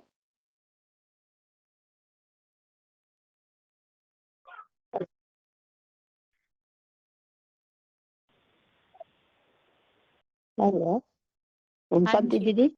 हाँ जी। ओम शांति। तो आत्मा जब अभी सभी भूल गए हैं कि अपने को देह समझने लगे हैं। देह के कारण ही सभी बोलते हैं हम डॉक्टर है, वकील है, इंजीनियर है। तो शरीर का, शरीर के ऊपर नाम पड़ा है, पढ़ने के जब में पद पाए तब डॉक्टर वकील बने हैं। बल्कि जो शरीर में जो आत्मा चैतन्य है उनको भूल गए हैं। तो क्या चीज है, अभी सभी धर्म के हिसाब से नाम बताएंगे, नाम के हिसाब से बताएंगे। तो शरीर में जो आत्मा है तो उनके जो पहले पेट में माँ के गर्भ में थे तो भी आत्मा व्यक्ति तो आत्मा हुए, और जब जन्म लिए तो आत्मा है। आत्मा छोटी बड़ी नापी नहीं जाती, गीता में भी है। तो इसके हिसाब से यदि मनुष्य अपने को देह समझते हैं तो देह के कारण ही सभी को दुख प्राप्त होता है। तो जो आत्मा क्या चीज है, तो आत्मा जो है से सूक्ष्म ज्योति बिंदु है। गीता में अन्य 8 अध्याय 9-8 में है, 9-10 में अन्य मनुष्य स्मृति आत्मा एवं सूक्ष्म ज्योति बिंदु है। तो आत्मा जन्म मरण के चक्र, शरीर को विनाश होती है, आत्मा जन्म मरण के चक्र में आती है। आत्मा जो है तो अमर है, शरीर का विनाश होता है। इसके लिए आपको जैसे कि कोई डॉक्टर लोग को मरीज पड़े हुए हॉस्पिटल में, तो क्या होते हैं कि जब शरीर छोड़ दिए तो जाते हैं, तो जाते थोड़ा देर पहले आते तो आप अपने माँ को मिल लेते। तो क्या है, माँ का तो बॉडी पड़ा हुआ है, माँ को तो देख रहे, जिसको हम दिखाई दे रहा है वो तो पड़ा हुआ है। बल्कि जो चैतन्य शक्ति है, जो अन्य एकदम सूक्ष्म ज्योति बिंदु आत्मा है, उनको तो दिखाई नहीं दे रहे हैं, वो तो निकल गए शरीर से। तो उनके लिए ही आत्मा जन्म मरण के चक्र में आती है। और आत्मा को देखने के लिए डॉक्टर लोग भी जो है से में बंद किए रहे, शीशा में मरने के पहले जो मनुष्य को शीशा में कैद किए रहे, तो आत्मा शीशा चेंज हो गई, आत्मा दिखाई नहीं दी। आत्मा जो है से एकदम छोटी बिंदी है। आत्मा जो है से शरीर का कोई, शरीर के बिना आत्मा भी कुछ नहीं कर सकती, और आत्मा के बिना शरीर भी नहीं कुछ कर सकती। जब आत्मा जो है निकलती है तो शरीर का विनाश हो जाता है। इनके लिए जैसे कि आत्मा कहाँ रहती है, इनके लिए मनुष्य क्या करते हैं। अभी पूछेंगे कोई कि बोलेंगे आत्मा कहाँ रहते हैं, हार्ट में रहते हैं, दिल में रहते हैं, बोलते रहे। पहले हम लोग भी सोचते रहे, जब ज्ञान नहीं था तो पहले सोचते रहे दिल धड़कती है तो दिल में आत्मा है। तो क्या है कि जैसे आत्मा एकदम भ्रुकुटी के बीच में रहती है। उनके लिए प्रमाण है कि जैसे कि इंदिरा गांधी को कितने गोलियां लगी तो भी बचने का संभावना थी, सब हॉस्पिटल में ले गए। तो ये जानते कि आत्मा भ्रुकुटी के बीच में रहती थी, एक गोली में ही उनका शेष हो जाते मस्तक। उनके हिसाब से मस्तक को जानते नहीं है, आत्मा भ्रुकुटी के बीच में रहती है। आत्मा गीता अध्याय में है, आत्मा भ्रुकुटी के बीच में रहती है। और आत्मा का जो है से जैसे जन्म मरण के चक्र में आने के कारण आत्मा की शक्ति छीन हो जाती है। जैसे बीज जो है एक बार बोया जाएगा तो बार बोने से शक्ति छीन होती है, उसी तरह से आत्मा जो है से शरीर में विराजमान है। इनके लिए श्लोक भी है नैनम चिंता 2 अध्याय 22-23 में है कि नैनम चिंता शास्त्र नैनम जहती पावक। आत्मा कभी मरती नहीं, कटती नहीं, दिखती नहीं। आत्मा जो है से जलाया नहीं जाता, जलती नहीं। आत्मा अमर है, अविनाशी है। आत्मा का कभी विनाश नहीं होती है। अब सभी को सब आत्मा के ऊपर में सब भूल चुके हैं। अभी देह के कारण सब देह भान में आ गए हैं, शरीर में धारण है आत्मा। अनेक जन्मों जो लिए हैं ना, उनके कारण सभी को शरीर को भी देखते हैं, शरीर के लिए ही करते हैं। आत्मा के लिए कोई अभी प्रसाद नहीं कर रहे। भगवान आए हुए उनके लिए जानना कोई किसी के बस की बात नहीं है, सब शरीर के लिए ही कर रहे हैं अभी। आत्मा जो है से भोजन क्या खाती है, बोलते हैं शरीर का जैसे गाड़ी खूबसूरत रखी हुई है, उसमें जब ड्राइवर नहीं है तो गाड़ी नहीं चलेगी। तो इसी के हिसाब से यदि आत्मा में, शरीर में आत्मा नहीं है तो आत्मा कुछ, शरीर कुछ कर नहीं सकती। जो भी है से आत्मा ही कार्य करती है। सुख दुख यदि कहीं कट गया तो आत्मा को ही अनुभव होती है। और गीता में भी है कि जैसे कि पुराना इंसान 2 अध्याय 22 में है, तो वचन की ज्ञानी अथा विहाया नवे ग्रामीण प्राणी, तो आत्मा एक शरीर छोड़ दूसरा धारण करती है। जैसे इंसान वस्त्र को धारण करते हैं, पुराने वस्त्र, उसी तरह आत्मा भी एक शरीर छोड़ दूसरा धारण करती है। तो आत्मा जैसे कि दुनिया में अभी क्या है, सभी देह भान में आ जाने के कारण दुख प्राप्त हुए हैं। आत्मा की शक्ति क्षीण होने के कारण ही दुख की प्राप्ति होती है। बोलते हैं आत्मा में गंगा में स्नान करने से आत्मा जो पवन बन जाएंगे। तो ये भी नहीं है कि गंगा स्नान करने से आत्मा पवन बन जाएगी। आत्मा का जो लेप छेप लगता है, ज्ञान स्नान करने से पवन बनते हैं। और भोजन है आत्मा का क्या, जैसे कि शरीर के लिए, जैसे ड्राइवर है, ड्राइवर को तो गाड़ी का तेल देते हैं तो गाड़ी चलती है। और जो ड्राइवर है उनके लिए भोजन अलग से दाल चावल खाते हैं तब चल, वो भी यदि आत्मा को, ड्राइवर को भोजन नहीं देंगे तो गाड़ी नहीं चला सकेंगे। उसी हिसाब से आत्मा का भोजन है परमात्मा का याद। आत्मा जो है सच, उसमें ज्योति बिंदु है। आत्मा शरीर में अवध्य है, आत्मा कोई मरती नहीं और आत्मा दिखती नहीं। और इसके लिए प्रमाण पुरुष दिखाया गया है कि शरीर का जब शरीर को, एक जीवित शरीर है, एक जीव आत्मा और निर्जीव आत्मा। तो आत्मा जैसे जब इसमें आत्मा, शरीर में आत्मा है तो जीवित आत्मा बोलते हैं। और जब शरीर में आत्मा निकल जाती है तो निर्जीव हो जाते हैं, उनको बोधी कहा जाता है। वो जला देते हैं अपने कर्मों के परंपरा के आधार पर, को जला देते हैं, तो मिट्टी में दबा देते हैं। और आत्मा के लेके लेपछेप नहीं लगती है, आत्मा में ही लेपछेप लगती है, शरीर में नहीं लगती। शरीर तो जल के भस्म हो जाती है। और दीदी तैयार करेंगे, दीदी नहीं तो तैयार हुआ है। और अभी आगे का जो है सेक्रेटरी चाहिए बोले। हेलो, ओम ठीक है शांति मतलब। दीदी। हाँ जी, आगे बताइए किनका अनम्यूट है। हाँ हाँ, ओम शांति दीदी। सपना 22 हाँ सात जी, होता है। हाँ, जैसे माता जी कि 1 मिनट हमसे जो रुकिएगा, यदि सत्ता अंगे की व्यक्ति से, माता जी आप रुकिएगा। और किनका अनम्यूट है। हेलो ओम जी, अनफाइव से भुवनेश्वर। ठीक है, भुवनेश्वर के आते जी रुकिए। हाँ, सतना के आते जी थोड़ा शॉर्ट में बताइएगा। हाँ ठीक। हाँ। कि जैसे कि कोई यदि हमसे सामने वाले पूछे कि आप कौन है, तो अपने शरीर का नाम बताएगा क्या, तो उसे शरीर ही दिखता है। तो वास्तव में आपका वास्तविक रूप क्या है? शरीर तो जन्म होने के पहले भी, जब जन्म हुआ तब हुआ, और जब शरीर छोड़ने के बाद तब भी हुआ। तो वास्तव में आपका रूप क्या है? आप आत्मा है। जैसे कि हर धर्म वाले में भी मानते हैं सोल, रूह, प्राण, आत्मा। तो ये आत्मा है। तो आत्मा के बगैर शरीर भी कुछ नहीं कर सकता है, शरीर के बगैर आत्मा कुछ नहीं कर सकती है। शरीर 5 तत्वों का पुतला है, जो पृथ्वी, जल, वायु, अग्नि, आकाश से बना हुआ है। ये जड़ है और आत्मा चैतन्य है। जो तो आत्मा अविनाशी है और शरीर विनाशी है। जो गीता में भी आया है कि अंतवंतु इमे देहा नित्य से युक्ता शरीरेण अनासीनो अप्रमेय तस्मात युद्धुषा भारत। कि ये आत्मा अपने योग नहीं है, अविनाशी है। ये आत्माओं के शरीर विनाशी है। तो जैसे कि जब कोई शरीर भी छोड़ दे, जैसे कि कोई जब शरीर छोड़ देता है, तो जब उससे कोई अपना मिलने जाता है तो उसे देखते हैं तो कहते हैं कि बॉडी वहीं पे पड़ी रहती है, फिर भी कहते हैं कि उसे थोड़ी देर आते तो मिल लेते। तो किससे मिल लेते? जिस व्यक्ति को आपने समझा था, तो वो व्यक्ति तो वहीं पड़ा हुआ है। तो आत्मा तो कौन चला गया? वो आत्मा चली गई है। तो आत्मा जन्म मरण के चक्र में आती है। जो कहा ध्रुवम जन्म मृतस्य, जिसका जन्म हुआ है उसकी मृत्यु निश्चित है, और जिसकी मृत्यु हुई है उसका जन्म निश्चित है। तो आत्मा अविनाशी, जो कहा नैनम छिन्दन्ति शस्त्राणि नैनम दाहति पावका न चैनम क्लेदन्ति न शोषयति मारुता है।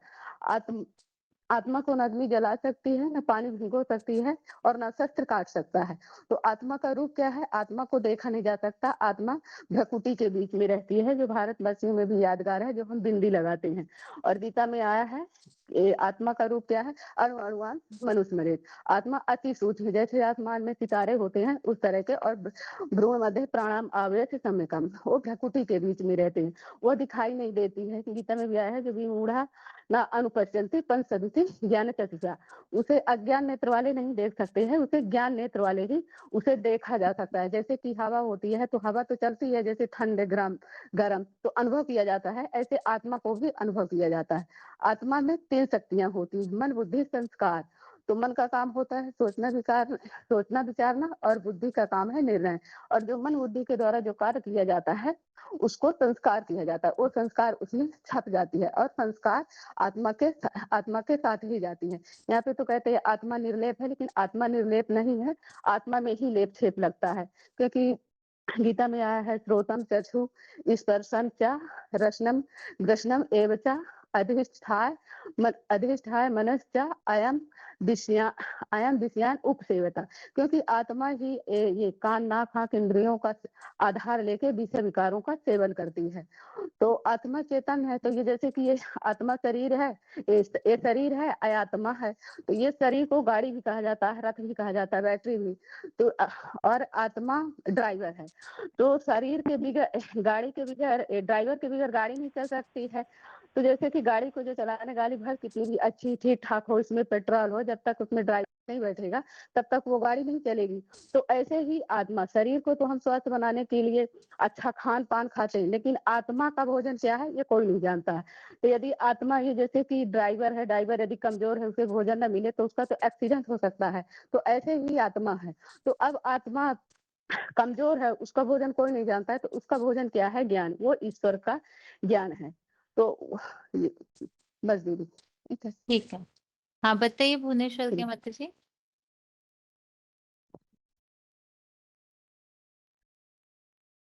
ओम शांति। हाँ जी। जो चित्र में दिखाते जो जो हाड़ी मांस पुतला है वो जड़ शरीर है, आत्मा जो है चैतन्य है। जड़ और चेतन को मिलाकर चैतन्य आत्मा कहते। जो देह का विनाशी है, आत्मा अविनाशी है। इसलिए गीता में कहा है देहि नित्यम अवध्य अयम देह सर्वस्व भारत तस्मा सर्वाणी भूतानि न त्वं सुचिति अर्थ। अर्थात आत्मा अविनाशी है, शरीर विनाशी है। शरीर विनाश के लिए है अंत मध्य इमे देह नित्य मुक्ता शरीरणम अनाचिन्ह अप्रमेय तस्मात् युद्धस्य भारत। तो आत्मा के ऊपर प्रकृति का कोई भी असर नहीं पड़ता। इनमें इसलिए गीता में है नैन चरन्ति शास्त्राणि नैन दहति पावकः नैन क्लेदन्ति शोषयन्ति न शोषितो मारुतः अपोह न शोषितो मारुतः। तो शरीर जो जड़ है, शरीर जब छोड़ता है कहाँ जाते हैं? कहते स्वर्ग पधारा। शरीर पड़ा है तो कौन स्वर्ग पधारा? आत्मा तो अलग, शरीर अलग है। शरीर गाड़ी है, आत्मा ड्राइवर है। शरीर रथ है तो आत्मा रथी है। आत्मा को भिन्न भिन्न नाम में जानते हैं, जो सोल प्राण नूर चैतन्य भी कहते हैं। तो मन रे वो आत्मा भी कहते हैं। अर्थात मन बुद्धि संस्कार जो है आत्मा है। और मन बुद्धि संस्कार का कार्य क्या है? मन का काम है मनन चिंतन करना। बुद्धि का काम क्या है? निर्णय करना। वो संस्कार जो है मन द्वारा मनन चिंतन को व बुद्धि द्वारा जो निर्णय करता है वो फल निकल है और संस्कार कहा जाता है, पड़ जाता है। जैसे कसाई घर का बच्चा है, जब कहते गाँव का काटना पाप है, वो मानेंगे नहीं, मानते नहीं, क्योंकि उनके संस्कार पड़ता है। वो जाता है पूर्व जन्म की। और संस्कार के लिए गीता भी कहा है शरीरम यत् अवाप्तन यत् तदपि उत्कटामन्त ईश्वरः गृहीत्य एतानि शयन्ति वायुगधान इव आशयत्। तो संस्कार लेकर जाते हैं। ऐसे आत्मा सूक्ष्म इंद्रियों को लेकर भी जाता है। तो प्राणी जो है अपने शुभ संस्कार अनुसार कर्म भी करते हैं।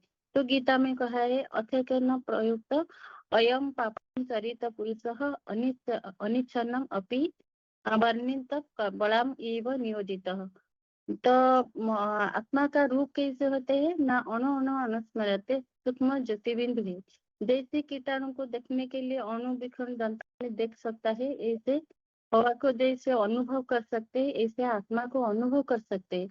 आत्मा को ज्ञान नेत्र से देख सकते हैं। इसलिए गीता में कहा उत्क्रमंत स्थितम अपि भुजानम गुणाभितम विमूढ़ न अनु पश्यन्ति पश्यत ज्ञान चक्षुषा। अर्थात ज्ञान नेत्र से आत्मा को देख सकते हैं। तो जो मूढ़ लोग थे वो देख नहीं सकते। और गीता में भी कहा है भूर मध्य प्राण अवश्य, आत्मा कहाँ रहती है, वो भूर मध्य प्राण अवश्य सम्यक, अर्थात भूर को भी बीच में आत्मा रहते है। तो 8 का 10 से 8 का 12 में भूर मध्य प्राण अवश्य सम्यक, तो भ्रुकुटी मध्य में स्थिर रहता है।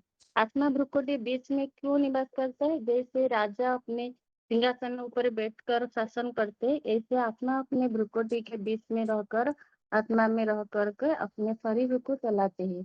ऐसे मनुष्य, ऐसे आत्मा भ्रुकुटी के बीच में रहकर शरीर को चलाते हैं। जैसे सूर्य एक स्थान पर रहकर सारे विश्व को प्रकाशित देते हैं, ऐसे आत्मा भ्रुकुटी के बीच में रहकर सारे शरीरों को कंट्रोल करते हैं। और गीता में भी कहा है यथा प्रकाशित एक उत्तम क्षेत्रम क्षेत्री तथा कृष्ण प्रकाश्यते भारत, अर्थात भारतवर्ष जिस तरह एक सूर्य तरह जगह एक जगह पर संपूर्ण संसार प्रकाशित है, इसे आत्मा एक शरीर में रहकर मैंने आत्मा भ्रुकुटी बीच में रहकर सारे संसारों को कंट्रोल कर्मेंद्रियों को सारे शरीरों को कंट्रोल करते हैं। इससे आत्मा शरीर छोड़कर कहाँ जाती है? तो जैसे कहते अंगूठे कर जाते तो अंगूठा हटकर करते, कोई मैंने कहते अंगूठा आत्मा है, लेकिन नहीं, आत्मा का जो शक्ति है शरीर में है। कोई ऊपर पत्थर को हाथ में लेते हैं तो पत्थर को फेंक देते तो जितना दूर रह सकते हैं ऐसे उतना दूर जाते हैं। पत्थर तो जड़ है, वो तो जाते नहीं ना। आत्मा का शरीर का जो शक्ति है शरीर का हर इंद्रियों में है, ऐसे आत्मा शरीर छोड़कर कहाँ जाती है? गीता में कहा है वंशासी जिन्नानी यथा विह नवानी गृहानी नरोपराणी तथा शरीरानी विहाई जिन्नानी अन्नानी शयंती नवानी देही, अर्थात जैसे मनुष्य पुराना वस्त्र छोड़कर दूसरा वस्त्र लेते हैं, ऐसे ही आत्मा पुराना शरीर छोड़कर दूसरा शरीर लेते हैं। आत्मा का इंद्रियों द्वारा भी आत्मा का भोग भोगती है, जो के द्वारा भोगना भोगते हैं। जो गीता में है पुरुष प्रकृति से भुक्ते भोक्तृजान गुणान कारण संज्ञान गुण संज्ञान अस्य सदस्य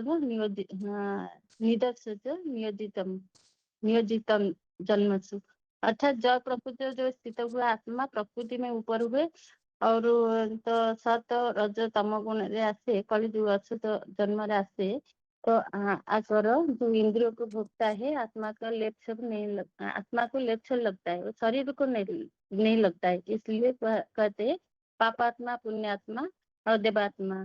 गीता में क्या है कृतम चक्षु स्पर्शम च रसम घ्राणम एव च अधिष्ठाय मनः च अयम विषयात अपसेवते, अर्थात आत्मा का अभोक्ता नहीं होता है, आत्मा भुगता है। तो आत्मा और शरीर दोनों मिलाकर जीवात्मा होते हैं। जो तेज तत्व को लेकर शरीर रहते है महाभूतानि अहंकार बुद्धि अव्यक्ता में इंद्रियाणि 10 एकम च पंच च इंद्रिया गोचरा, अर्थात आत्मा जो पेड़ का सोल भी है इच्छा दोष दुख संज्ञा चेताच घृति एतत् क्षेत्रम समासेन सविश कारण अदादृश्यम उदादृतम, अर्थात माता आत्मा जी का आपको भोजन है क्या रुकाती है? हूँ, अगले क्लास का टाइम हो रहा है इसलिए, ठीक है। आप अगली बार कंप्लीट कीजिएगा अपने, या तो कल के टेस्ट में, ठीक है। ठीक है, ठीक है। आज के लिए गीता क्लास यहाँ ही पूरा करते हैं। ओम शांति।